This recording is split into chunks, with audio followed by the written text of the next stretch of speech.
Junte-se a nós para mergulhar na montanha-russa emocional de As Melhores Lutas no Tribunal de Paternidade, onde a determinação encontra a incerteza e cada revelação nos aproxima da verdade inegável. Na sala do Tribunal de Paternidade, uma jovem chamada Miss Austin encontrava-se pela terceira vez perante a mesma questão. O juiz dirigiu-se a ela, dizendo que esta era a terceira vez que se encontrava com o Sr. Wallace e a senhorita Robert, e que cada uma das vezes girava em torno da paternidade dos seus filhos. Em ocasiões anteriores, o Sr. Wallace tinha duvidado de ser o pai do seu filho, mas agora ela procurava provar que o Sr. Wallace era efetivamente o pai do seu filho de 9 meses, Ronell.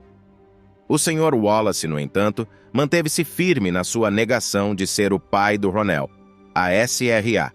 Austin expressou várias razões para as suas dúvidas sobre a reivindicação de paternidade do Sr. Wallace, o que a levou a regressar à sala de audiências. O juiz contextualizou a situação, mostrando vislumbres das suas anteriores aparições em tribunal. O juiz também referiu que o Sr. Wallace tinha outro filho com a SRA, Austin, e questionou se ele amava os seus filhos, mas não as suas mães. O Sr. Wallace reconheceu a sua paternidade depois de a juíza ter contado os factos. A juíza Lauren manifestou o seu desapontamento pelo facto de a situação ter sido estranha. Durante o processo, o Sr. Wallace esteve do lado da defesa com o Ronell. Quando questionado, confirmou que tinha voltado para Miss Robert, mas admitiu que continuava envolvido com ambas as mulheres, uma vez que Miss Robert estava agora grávida, potencialmente de um filho seu. De seguida, o juiz deu à mãe de Ronell a oportunidade de partilhar a sua perspectiva. Começou por explicar que, desde a sua última comparência em tribunal, as coisas pareciam estar bem, mas era evidente que a situação não se manteria estável. Mencionou que o Sr. Wallace ainda estava a recuperar da sua anterior relação e que ela tinha engravidado do Ronell. Entretanto, a menina Robert também estava grávida. A juíza Lauren perguntou então por que é que o Sr. Wallace parecia hesitante em assumir o seu papel de pai. Ele respondeu questionando se Ronell era realmente seu filho, tendo em conta o historial de relações de idas e vindas e de gravidezes com ambas as mulheres. Levantou suspeitas sobre o comportamento de Miss Austin e sugeriu que ela era promíscua. Isto levou a uma discussão acesa na sala de audiências, com ambas as partes a apresentarem provas e com as emoções ao rubro. Houve troca de acusações e o Sr. Wallace insinuou que a SRA, Austin, tinha estado envolvida com vários parceiros. Ela defendeu-se, afirmando que ele a conhecia bem e que continuava a envolver-se com ela. Depois de uma tumultuosa troca de provas e emoções, o tribunal deu finalmente o seu veredito. O juiz declarou o Sr. Wallace como pai de Ronell, resolvendo a disputa de paternidade entre eles. O próximo caso gira em torno de jovens pais e dos conflitos que se seguem entre os avós relativamente às reivindicações de paternidade. A menina Sisson e a sua filha adolescente, Destiny, comparecem em tribunal para estabelecer a paternidade do filho de 8 meses de Destiny, Osiris, alegando que Anthony Taylor é o pai. Miss Riley, opondo-se a este pedido, afirma que Anthony Taylor não é o pai biológico de Osiris. O processo começa com Miss Sisson e Destiny. A menina Williams compareceu em tribunal juntamente com as suas 2 irmãs, envolvidas numa disputa de paternidade ligada ao passado promíscuo da mãe. O trio pretendia descobrir a verdade, alegando que a sua mãe, a SRA, Liddell, tinha sido desonesta. Alegaram que o comportamento dela tinha afetado a sua educação, levando-os a procurar um teste de paternidade. Quando questionada pelo juiz sobre a sua motivação para prosseguir com a investigação de paternidade, a SRA, Williams explicou que se sentia frequentemente uma estranha entre as suas irmãs devido à sua tenra idade.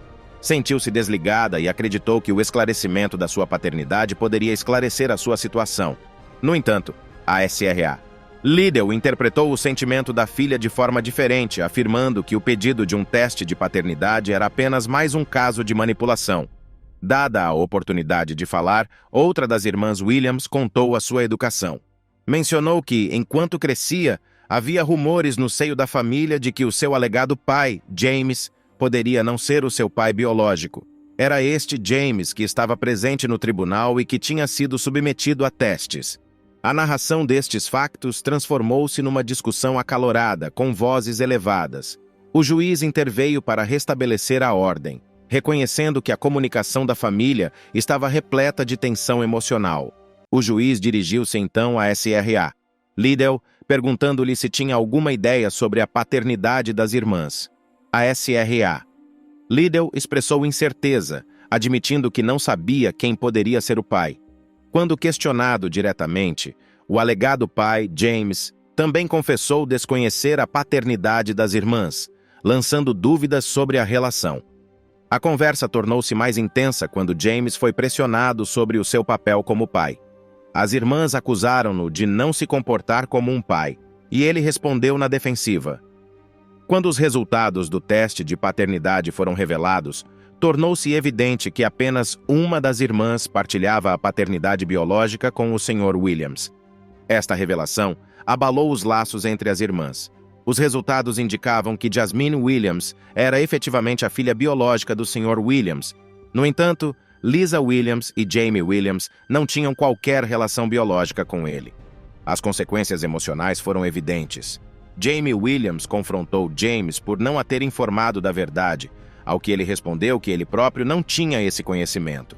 Explicou que não tinha conhecimento e que não tinha meios para fornecer a informação que ela procurava. O tema da honestidade e da incerteza ressoou durante toda a conversa. No final, a decisão do tribunal revelou uma complexa teia de relações e emoções, deixando cada indivíduo a braços com as consequências da verdade. Lisa McBirth iniciou um processo de paternidade, motivada pela sua convicção de que o jovem Elijah poderia não ser seu neto de nascimento. Pediu um teste de ADN para determinar que Kakito Hughes, o seu filho, não era o pai biológico do filho de 2 anos de Miss Jackson. Por outro lado, Miss Jackson alegou que o seu ex-namorado estava a ser influenciado negativamente pela sua mãe, que lançava dúvidas sobre a sua paternidade. Segundo Miss Jackson, Miss McBirth estava a envenenar a mente do seu filho, convencendo-o de que ele não era o verdadeiro pai. Miss McBirth argumentou que a cronologia não batia certo e que o teste de paternidade forneceria as provas necessárias. O processo começou com Miss McBirth a expressar as suas dúvidas sobre a paternidade de Elijah. Referiu-se a Miss Jackson como problema e utilizou palavras como lixo, problema e insignificante para a descrever. Afirmava que Elijah não tinha qualquer semelhança com a sua família, o que implicava que não partilhava os seus traços genéticos, a SRA. Jackson acreditava que desempenhava um papel importante na vida do Sr. Hughes, mas a família dele discordava. A questão centrava-se na aparência racial de Elijah, com a SRA. McBirth a sugerir que ele não se parecia nada com o seu filho devido ao seu tom de pele mais claro. Quando questionados sobre a duração da relação, referiram que tinha durado 15 a 18 meses. Ambas afirmaram que as tentativas de engano de Miss Jackson não tinham abalado as suas convicções. Recordaram um incidente específico num consultório médico em que a SRA. McBirth reparou na aparência de Elijah e sentiu imediatamente uma falta de semelhança. Este facto solidificou ainda mais as suas dúvidas. A juíza Lauren interveio, reconhecendo que o Sr. Hughes também tinha um papel na situação. A SRA.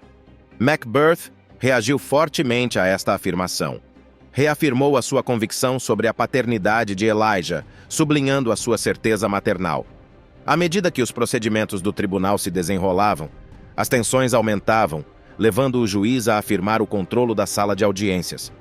No meio de confrontos verbais, tornou-se evidente que a menina Jackson tinha influenciado a perspectiva do senhor.